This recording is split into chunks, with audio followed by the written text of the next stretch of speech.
I remember when I first downloaded the Tinder app. I was filled with excitement and new hope.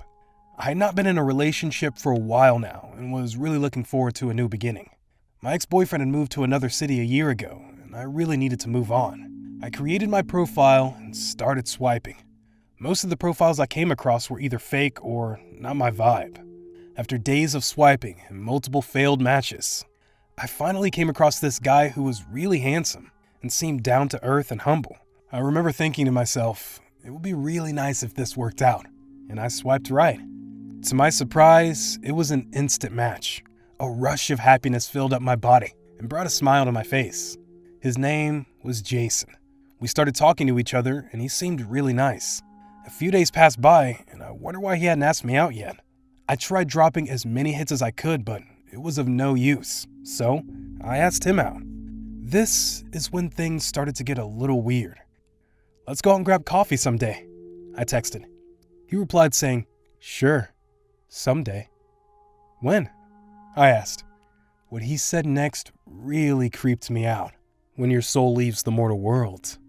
That got me a little worried. I assumed he was joking, maybe. But even if so, that's a real morbid sense of humor. As I stared at the chat thinking what I should reply, the doorbell suddenly rang. That startled me. It was late at night. Who could that possibly be? I slowly made my way to the door, and with a lot of hesitation, opened it. "Surprise, girl!" a loud voice yelled.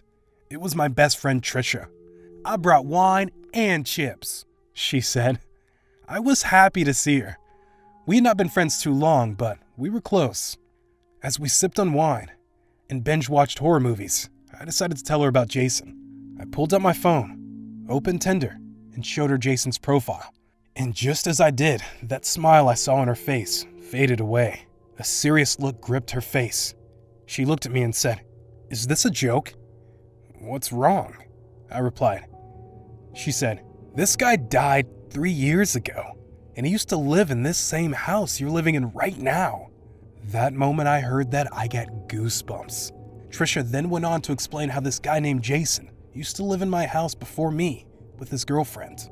One night he slit her throat while she was sleeping, and then killed himself. The authorities deemed him mentally ill.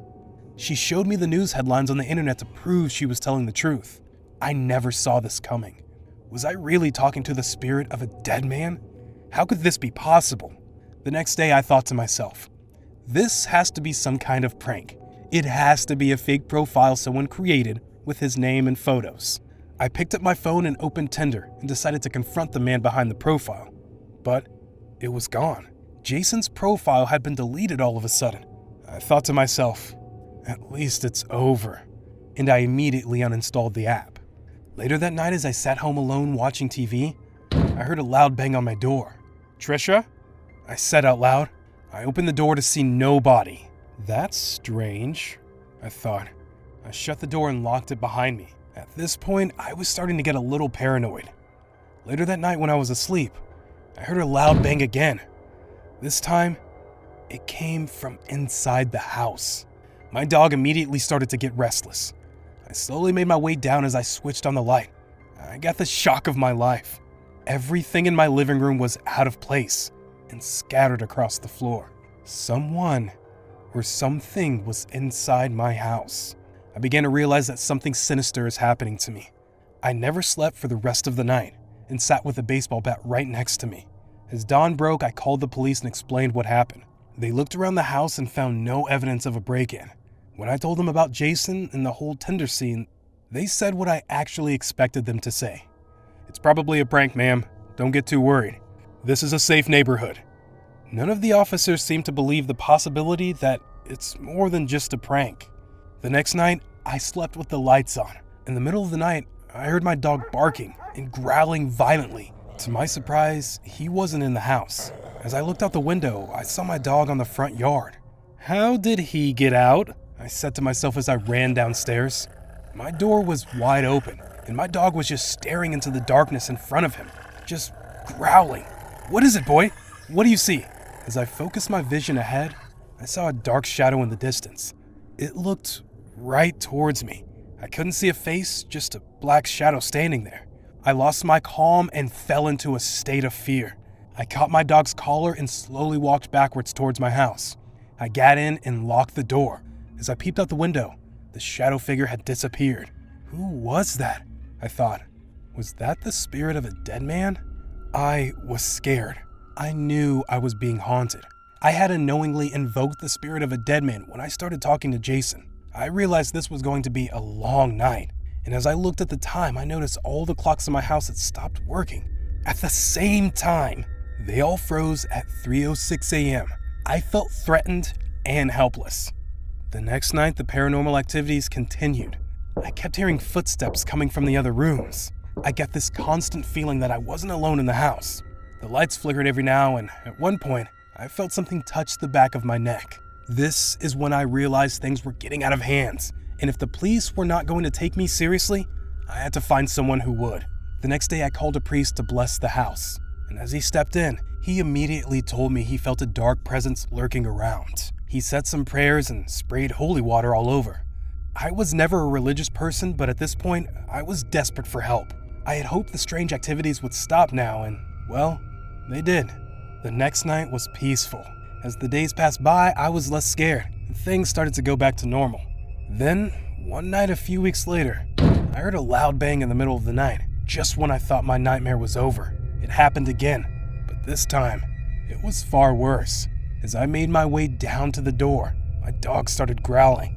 I opened it to find a bloody knife at my doorstep. If I remember correctly, Jason had slit his girlfriend's throat with a knife. I immediately realized this haunting wasn't over. In fact, it was just beginning. One morning, I was on my way to college with my friends. As I reached college, I asked my friends if they would like to come over for lunch later on that day. Both my friends Debbie and Jennifer said that they had other plans. Debbie was going bowling with her boyfriend, and Jennifer was going trekking with her boyfriend. It was at this point that I felt lonely and left out. Both of my friends were dating, and I had no one. That's when I decided to download Tinder.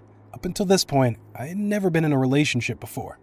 I finished college and went on for soccer practice just like I did every day, since I was on the soccer team of my college. I was always athletic since I was a child, and spent most of my time playing some sport or another.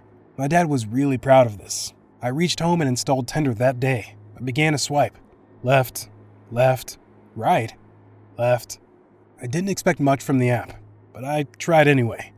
After a few days, I got my first ever match. It was a guy named Tom. He had brown hair and the brightest smile I had ever seen. We began chatting and got familiar with each other pretty quick. We decided to meet later that weekend.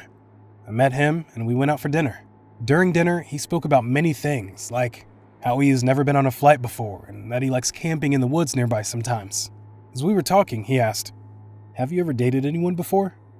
"No," I replied. That immediately seemed to make him more enthusiastic about me. "So that means you are pure."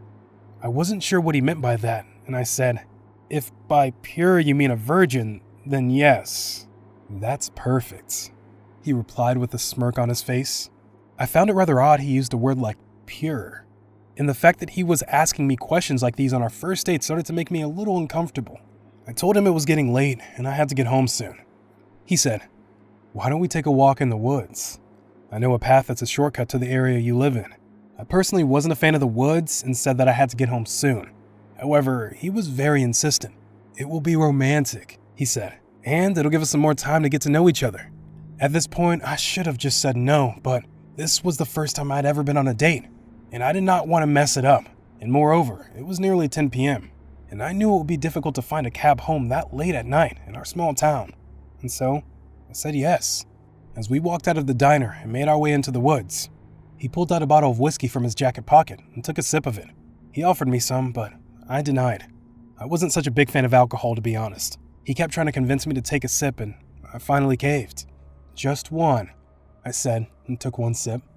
That gave me a bit of a high. Before I knew it, one became two, and two became three. We were now pretty deep in the woods, and I asked, "How much longer?" "Not too long." By this point in time, I was slightly drunk. A few minutes later, he said, "I have to go pee. Wait right here." And he walked deeper into the woods until I lost sight of him. I had started to get a little worried now. All I could think of was getting home, and here I was alone in the woods, late in the night. As I stood there, I heard footsteps coming from my right. "Tom?" I shouted. There was no answer. Then I heard some footsteps on my left. I realized I wasn't alone, but I kept thinking, maybe it's Tom. As I walked closer to the footsteps, I heard voices. Not just one voice, but at least 2 or 3 different ones. I couldn't make out what they were saying.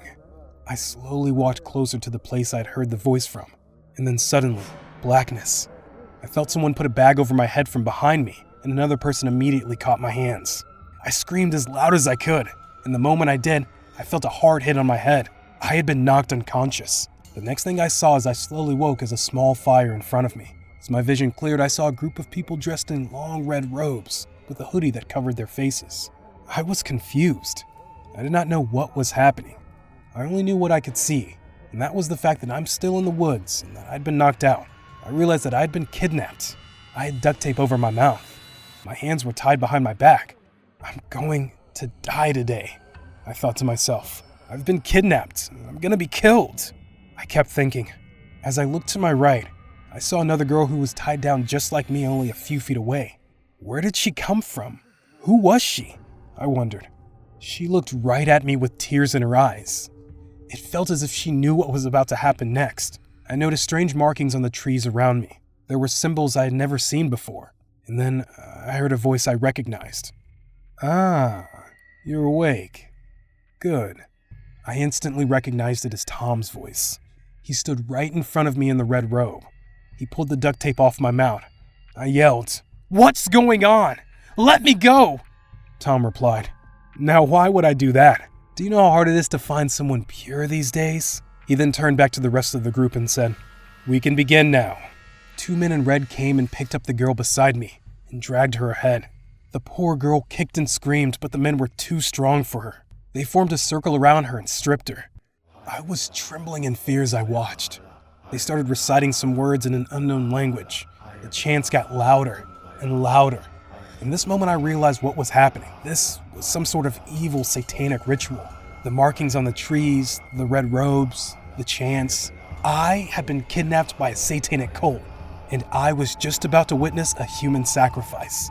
My heart started pounding and I felt dizzy. I could not believe what was happening. I realized that I was going to be next. I did not want to die. I started crying. As the men in red chanted, one of them pulled out a knife and slowly walked to the girl, who was in the center of their circle. He split a cut in her arm, and then, on the other arm, they gathered around her and one by one, licked the blood that was dripping from her arm. The chants continued. The girl was screaming and screaming, but with the duct tape on her mouth, it did not make any difference. The man with the knife started cutting symbols into her naked body. A few minutes later, the chanting stopped. The girl lay there bleeding out with all these satanic symbols cut into her skin. She was shivering and shaking, and I couldn't imagine the pain she felt. The men, one by one, walked to the fire, picked up a stick of burning wood. They circled around her and all at once leant forward and touched the flaming stick to her body from all directions. They were burning her alive, but slowly and painfully. As they did that, they all started chanting in that unknown language again. As I watched them sacrifice this girl, I heard a voice in my head. "You have to get out of there." I immediately realized I needed to try and escape, because in a few minutes, I was going to be their next sacrifice. I kept pulling at the rope they tied my hands with, and somehow a miracle happens. I managed to get my hands free. I knew I was going to have to make a run for it. The moment I stood up, one of the men in red screamed, "She's escaping!" The whole cult suddenly turned towards me. I turned around and ran as fast as I could. I could hear the men from the cult running behind me. I kept running until I finally reached the main road, where an old couple driving by immediately agreed to give me a lift. All that cardio I built during soccer practice finally came in handy. I went to the police station and told the cops everything. My parents came and took me home. The next day, an officer dropped by our house and told us that they could not catch anybody from this satanic cult. By the time they reached the site of the ritual, all that was left was the burnt body of the young girl who was kidnapped with me. I was filled with a deep sadness. I wish I could have done something to help her, but honestly, I was just glad that I made it out alive. I was never going to use Tinder again. A few weeks passed, but the memory of that night still is crystal clear in my mind. I woke up one morning, and as I stepped out the door to head to college, I saw what I wish I had never seen again. All the trees in our front yard had been marked with symbols. The same symbols the trees in the forest were marked with that night. Satanic symbols. My whole body froze as I realized this wasn't over. They were going to come for me again. The cult still wanted to sacrifice me, and there was nothing I could do to stop them.